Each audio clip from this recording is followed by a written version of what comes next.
The Lizbef podcasts, part 5. So it's been a week now and I'm finally in Australia. It's been really amazing actually. I haven't seen my parents for a year and I've spent the past week with them and it's been really great. It's been really emotional and a lot of fun, and it's just good to be back home. I kind of feel like, I don't know, it's just been really nice spending time with my mother, especially, and each morning she comes into my room and brings a cup of tea and I'm just like, immediately my day is the best it can be. It started out the best way.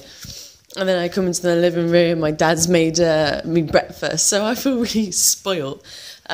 He makes like these incredible omelettes, and I've never been able to make one that tastes just like the one he makes.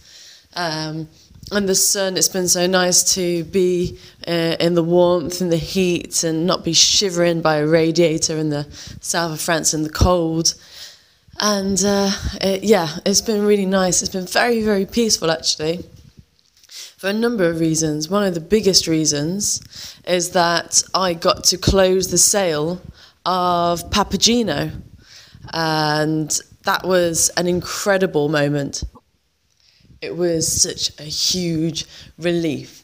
I was so worried about something happening that I wouldn't be able to pay off Papageno, that this dream would just disintegrate and fall about my ears. But somehow, I managed to pay the remainder $5,000, and no debt, no nothing, no loan. She is 100% mine. So right now what I'm doing, I'm just walking around the kitchen excitedly because I'm hoping I get the email today to pass over the title.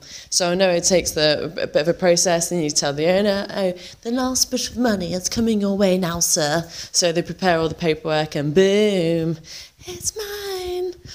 And another thing which is very important when I get this title is that it's going to be mine and Edward's name on there. I think that's very important, and I don't think he's expecting that, but of course this is not just about me, this is about him as well, and I want him to know that it's about the both of us, and it's a project that is our project. It's not just my dream or my journey. It's, I left Delos because we fell in love, and because there was a whole new adventure, and I knew that this adventure was going to be something special, and here I am. It is something special, it is something wonderful.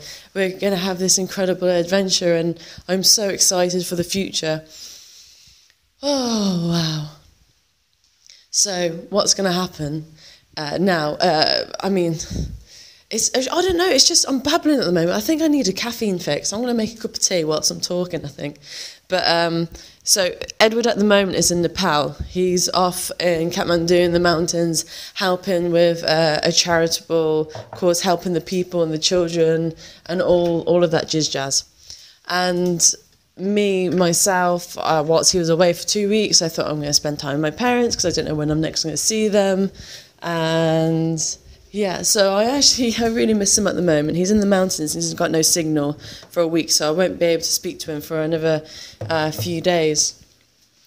But it's been crazy. Like, I was really stressed before with the Papageno and all this stuff, and now that's done, this huge weight's been lifted off my shoulders, and I kind of don't know what to do with myself. I've got like this spare, I don't know, bit of life and energy, and I don't know what to do with it. So I keep thinking, every time I finish a project, I think of a new project, and there's so many things to think about. I feel like I'm someone who's just bought a vintage truck, and I don't know anything about mechanics or trucks, and I'm trying to figure it all out without seeming like an absolute dork about it.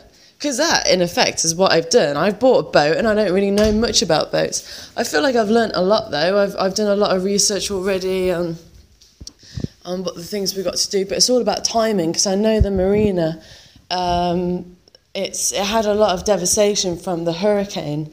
So the boatyards, a lot of people can't even get into the boatyard because they're on a waiting list. So we're going over now in 70 days. 70 days, that's not long. So do I have to, appeal for a space now? Do I wait until I arrive so we know what we need to have done? Even if I do get a space for now, do I have to pay up front? How much is the labour? What do we need done? What on earth do you need to do to get a boat into the water? My mum was like, oh, can't you just put the boat into the water and just go somewhere to a cheaper place and have it all done? But I don't even know if I can do that. I know it needs sanding and painting, but can you get away with it just sailing it to another shipyard, or does it definitely have to be done? Does the fact that the boat's been out since the storm, does that affect it? These are the things I need to work out and get the answers for. And on top of that, I need to learn all about the hurricane season. I know that the past storm was really, really bad in the Caribbean and devastated a lot of people's dreams and homes and all of that. So what happens if another storm comes and just destroys Papa?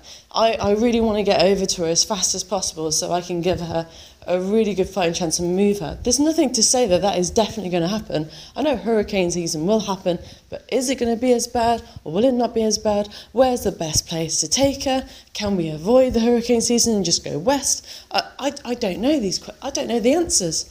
I don't even know the sort of questions I'm supposed to be asking. I haven't got a foggiest. All I know is that a glass of rum on occasion helps soothe my nerves. So it's a lot of information, but it's cool actually. It's kind of like it feels like a game of chess. I'm getting all my pieces together and I'm trying to think out a strategy, and it's quite fun. I don't not enjoy this. I really enjoy it. I feel like I'm preparing for a proper adventure, and then I'm getting excited about all the things I can't afford, of course. Like, Edward's a certified diver, so I was just like, Edward, it would be really cool if we can dive wherever we want. Shall we get a dive compressor? And he's like, Lizbef, if you like, yes, but I think it would cost a lot of money. So I'm like, no, it'll be fine. We'll get a dive compressor. We can do this. We'll get wetsuits. We'll get this and this and this. We'll get more solar panels. So yeah, it's very interesting on the development on this, and if I had 15 grand, I think I wouldn't have anything to worry about, on the upfit. But I think I'm going to try and aim for $6,000 to get it all fixed. I hope it's possible. I don't think difficult does not mean impossible to me. I'm going to really try. I'm going to really work hard. And this is the reason why I bought this boat. I didn't have a massive lump sum figure maybe even a medium-sized figure to buy a boat in working order, for like 12 grand. I didn't have that. But I did have a small amount of money and a monthly income, so for me to put that money into a boat. C'est la vie. But I'm really looking forward to our future plans. When I come back from Australia, I'm going to head back to Marseille and see my French lover, and it's all go from there. We'll have I arrive in Marseille on the 13th, and from there we have 2 weeks, just over 2 weeks to get our shit sorted.